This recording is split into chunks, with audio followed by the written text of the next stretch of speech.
Today, we are calling out 5 rice products in Australia that can quietly turn a clean, simple grain into something you would never choose to feed your family if you knew the truth.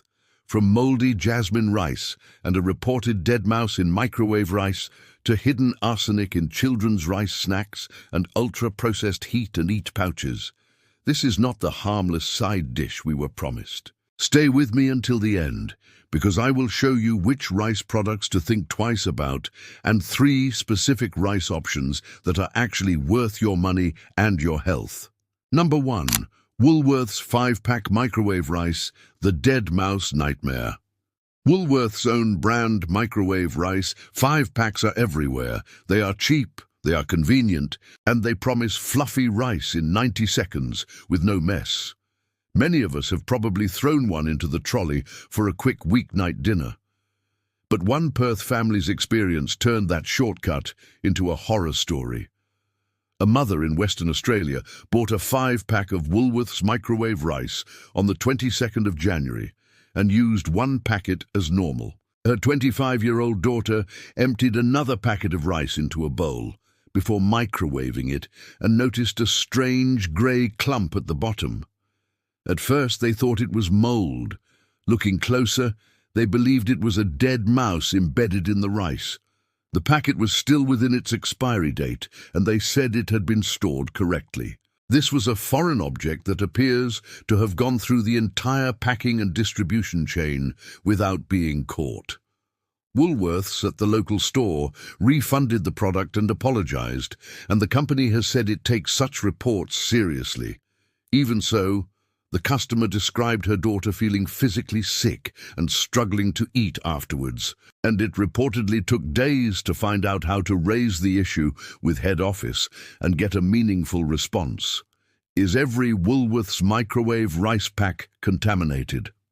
No, this is a single reported incident, but it raises serious questions about quality control on high volume, low-margin products that many families treat as fail-safe pantry staples. If something as obvious as a whole mouse can slip through according to that report, what does that say about the systems that are supposed to keep smaller contaminants out? The packaging suggests packed for Woolworths, convenient, consistent, and safe.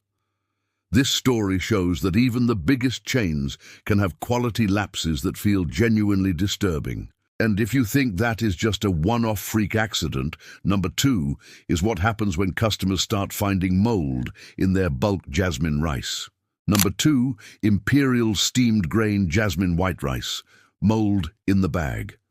Jasmine rice is a staple in many Australian homes, especially cheaper bulk bags from discount chains. One brand that came up for the wrong reasons on online forums was imperial steamed grain jasmine white rice.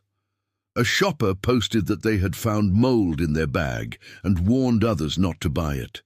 They described visible mould growing inside the bag and said they followed up with the retailer, providing photos, batch numbers, and proof of purchase. Their claim was that the response was limited to an offer to cover a doctor's fee and a small store voucher.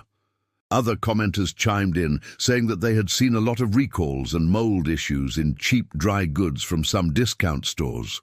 Rice is a low-moisture product. If you are seeing mould inside a sealed bag, that suggests moisture getting in or poor drying before packing, or storage problems in the supply chain. Somewhere between the mill and the shelf, something has gone wrong. This is not just about taste. Moulds can produce toxins that food standards bodies work hard to keep out of the food supply.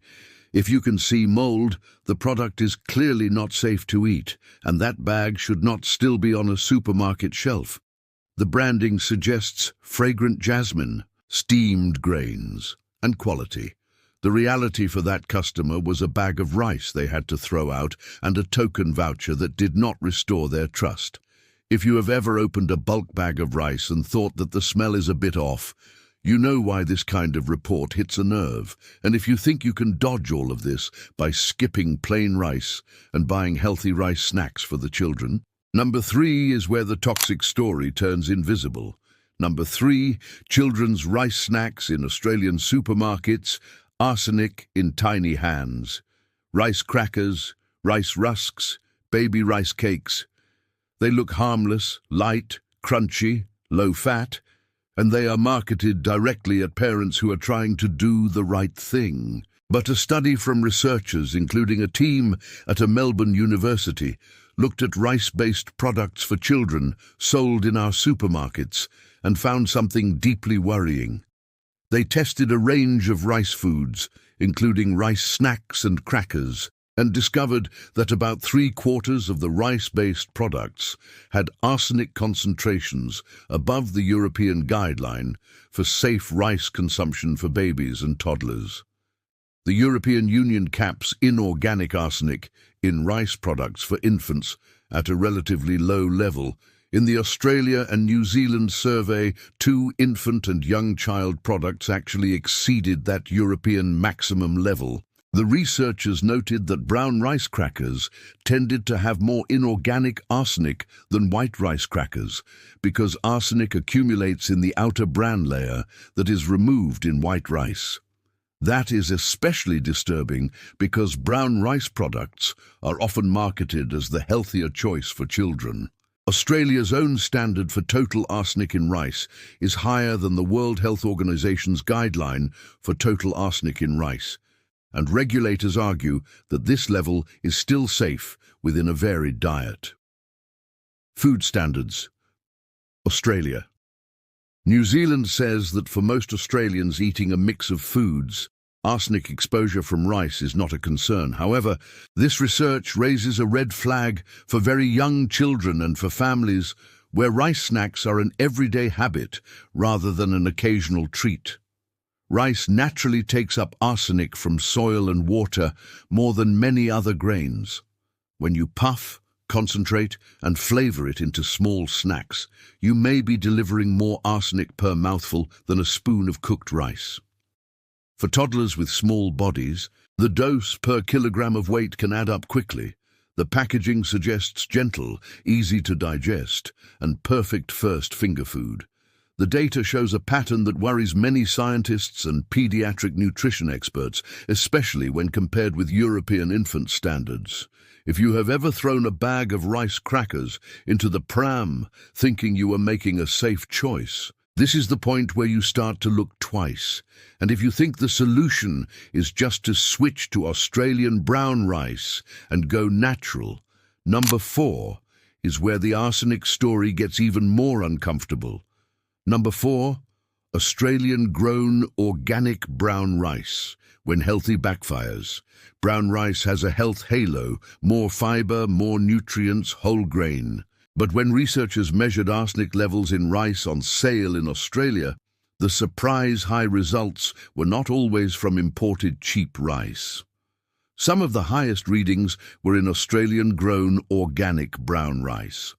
One detailed study measured total arsenic and the different forms of arsenic in rice sold in our shops. They found that Australian-grown organic brown rice had total arsenic levels around 438 micrograms per kilogram. Australian medium-grain brown rice had around 287 micrograms per kilogram. Australian organic white rice had about 283 micrograms per kilogram. Now compare that to imported rice on the same shelves in that study. Some Bangladeshi rice tested around 56 micrograms per kilogram, Indian rice around 92 micrograms per kilogram, Pakistani rice around 82 micrograms per kilogram, and Thai rice around 172 micrograms per kilogram. In other words, some Australian-grown rices, especially organic brown, had significantly higher total arsenic than several imported rices that were on sale at the same time. The researchers estimated that Asian immigrants in Australia who eat a lot of rice, Australian-grown organic brown rice alone could contribute close to the maximum tolerable daily intake of inorganic arsenic set by international bodies. For people who eat less rice, including many European background Australians, the risk is lower simply because their rice intake is lower. The key point is this. If you have switched your family to Australian organic brown rice as the main starch because you think it is the healthiest option, you may actually be increasing their exposure to arsenic compared with some imported white rice choices. Australia's food regulator points out that total diet studies show arsenic levels from rice for typical consumers are no cause for concern when rice is eaten as part of a mixed diet. That is reassuring. But it does not erase the pattern scientists are seeing in some grains themselves. The bag says organic whole grain and Australian grown. The lab data suggests higher arsenic than many imported alternatives, especially if you eat it every day.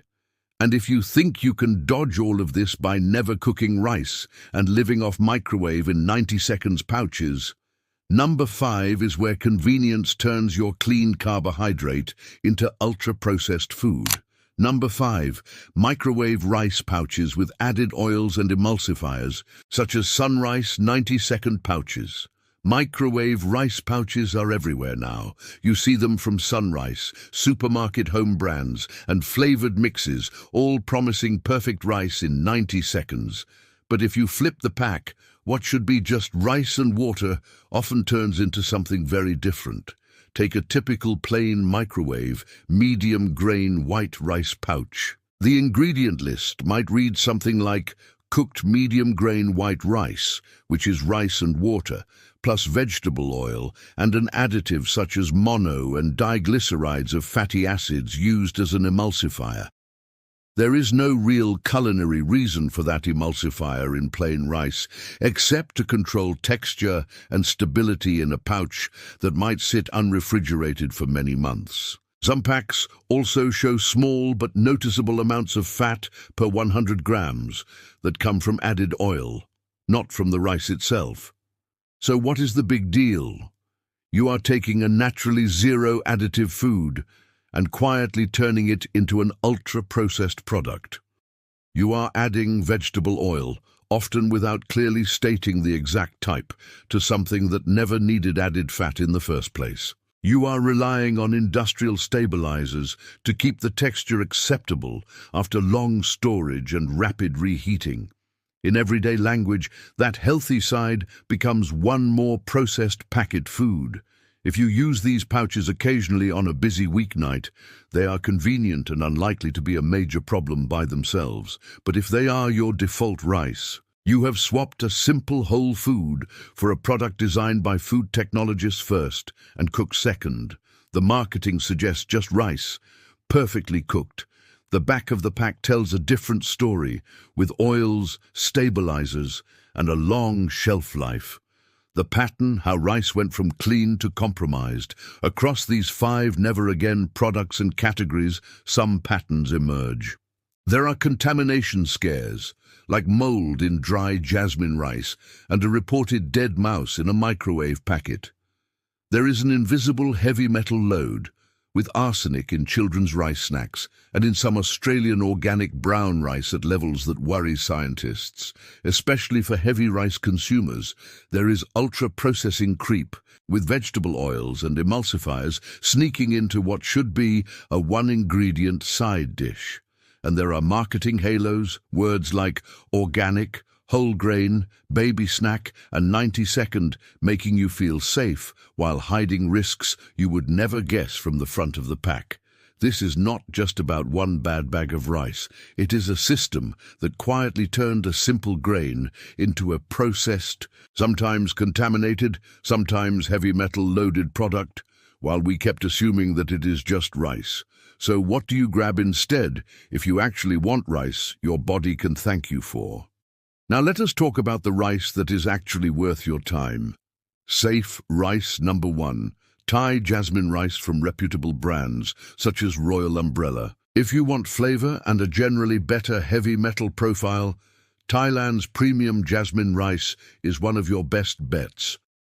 Brands like Royal Umbrella make it very clear that the rice is grown in Thailand, which they promote as one of the best places in the world for tasty jasmine rice. They market it as premium quality jasmine rice with export-grade standards and a long-standing global reputation. Independent laboratory work outside Australia has found that Thai jasmine rice often sits below stricter infant cereal arsenic limits and can average arsenic levels under some foreign regulatory guidelines for baby rice cereal. It is not arsenic-free, no rice is, but it is often on the lower side compared with some brown and some United States-grown rices. In the pot, premium jasmine like Royal Umbrella is a different experience from budget jasmine-style blends. You get long, separate, slightly sticky grains, a natural floral aroma from the traditional jasmine variety, and consistent cooking results that do not turn mushy in minutes. The pack does not need cartoons or big health claims. It is simply good Thai rice, grown where jasmine developed naturally. Sold under a brand that specializes in rice. Use this as your go-to for stir-fries, Thai curries, and any meal where rice is half the experience. Safe rice number 2, true basmati from the Himalayan foothills, such as Riviana basmati. If you prefer long, dry, non-sticky rice with a nutty smell, look at real basmati, not generic long grain, but distinctly labeled basmati from India or Pakistan. Riviana basmati long grain rice is a good example of the type of product to look for. It is described as known as the Prince of Rice, traditionally grown in the Punjab region of Pakistan and India. It is marketed as a unique variety of long, slender-grain, aromatic rice with a light texture and flavor, with no artificial colors or flavors, and suitable for vegetarian and vegan diets. Scientific work on rice on Australian shelves has found that imported rice from India and Pakistan can have lower total arsenic on average than some Australian-grown rices. That does not make every imported basmati perfect, but it suggests that, for people who eat a lot of rice, this category can be a safer bet than relying only on high arsenic brown rice. In your kitchen, good basmati stays separate, often doubles in length when properly soaked and cooked, and brings its own subtle aroma to curries and pilafs. Look for clear origin language like grown at the foothills of the Himalayas, and avoid vague basmati-style blends that do not tell you where the grain was grown. Safe rice number 3, plain, dry white rice from reputable brands, cooked the old-fashioned way. The third safe lane is not about a single brand. It is about keeping rice as rice. Food standards, Australia. New Zealand has looked closely at arsenic in rice and concluded that, for people eating a varied diet, arsenic exposure from rice in Australia is no cause for concern, thanks to strict limits and ongoing monitoring. A survey of many rice products in Australia and New Zealand found inorganic arsenic present in a lot of samples, but mostly within local safety limits. So if you buy plain, dry white rice, not ultra-processed snacks or pouches with additives, from reputable brands with clear origin and no unnecessary ingredients, and you cook it in plenty of water and drain, or use absorption with well-rinsed grains, you are already in a much safer place than someone living on brown rice crackers and 90-second pouches. Brands like Sunrice for their basic dry long grain, jasmine or basmati lines, along with Royal Umbrella and Riviana, all sell plain rice with just one ingredient, rice, and they rely on cooking, not chemistry, to make it edible. Use brown rice occasionally if you love it, but do not make Australian organic brown rice your every meal default if your family eats a lot of rice. Balance it with white jasmine or basmati from lower arsenic regions, and mix rice with other grains like quinoa or barley to spread the load. How to bring rice back to real food. Somewhere along the way, Australian food culture let rice drift from a pot on the stove to children's arsenic-heavy rice snacks, mouldy budget imports, questionable quality control in microwave pouches, and healthy organic brown rice that can carry more arsenic than some imports. We traded time and attention for convenience and marketing. We stopped asking what is inside the bag and just assumed that if it is rice, it is fine. You do not need to panic. You do need to pay attention. One simple, powerful move you can make this week is to pick one rice product your family uses all the time, maybe a children's snack, a brown rice, or a microwave pouch. Flip it over and ask 3 questions. Where was this rice grown? What else besides rice is in here? How often are we eating this? If you do not like the answers, swap it for one of the 3 safer lanes we just talked about. If this video made you want to go and check the rice sitting in your pantry right now, tap like so more Australians see it. If you want more deep dives that protect your plate, your health and your family from supermarket shortcuts, hit subscribe and turn on notifications. Because we are not done with the staple foods aisle yet. And tell me in the comments, which rice product shocked you the most? The dead mouse report in microwave rice, the moldy jasmine, or the children's snacks with arsenic above European infant guidelines? Share your experience below, so other Australians know exactly which rice to dump and which grains their bodies will actually thank them for.